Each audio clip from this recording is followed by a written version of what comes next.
ಇದರಲ್ಲಿ ಈಗಾಗಲೇ ದುಡ್ಡು ಹಾಕಿದ್ದೇವೆ. ಈ ಬೇಸಿಗೆಗೆ ಆ ರಸ್ತೆ ಕಾಮಗಾರಿ ಸಂಪೂರ್ಣ ಆಗ್ತದೆ. ಒಂದು ಕೆಲಸ ನಾನು ಕೂಡ ಕೇಂದ್ರ ಸರ್ಕಾರಕ್ಕೆ ಇವತ್ತು ಅದನ್ನು ನ್ಯಾಷನಲ್ ಹೈವೇ ಪರಿವರ್ತನೆ ಮಾಡೋ ಸಲುವಾಗಿ ಒತ್ತಾಯನ ಮಾಡಿದ್ದೇನೆ.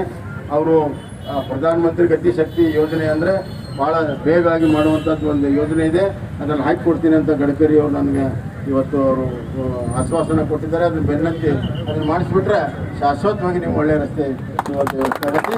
ತಾತ್ಕಾಲಿಕವಾಗಿ ಮಾಡೋದಕ್ಕೂ ಕೂಡ ಆ ವ್ಯವಸ್ಥೆಗಳನ್ನು ನಾವು ಮಾಡಿದ್ದೀವಿ. ಧನ್ಯವಾದ.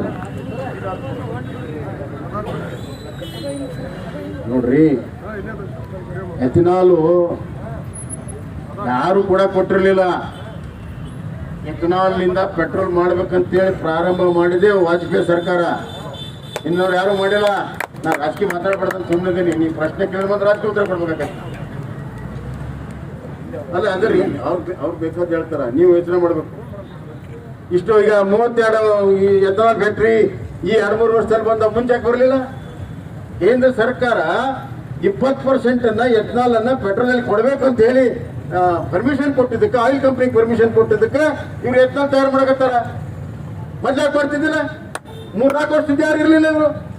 ಕೇಂದ್ರ ಸರ್ಕಾರ ನರೇಂದ್ರ ಮೋದಿ ಅವರ ಒಂದು ನಿರ್ಣಯ, ಪೆಟ್ರೋಲ್ ಅಲ್ಲಿ ಎಥನಾಲ್ ಬಳಕೆ ಮಾಡಬೇಕು.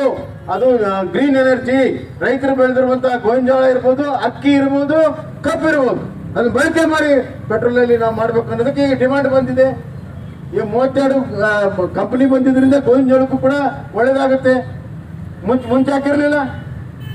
ಹಂಗ ಮಾಡಿದಾಗ ಮತ್ತೆ ಅದನ್ನ ಮಾಡ್ರಿ ಇದನ್ನ ಮಾಡ್ರಿ ಅಂತ ಬೆಳಕೆ ಇರೋದು ಬೇರೆ.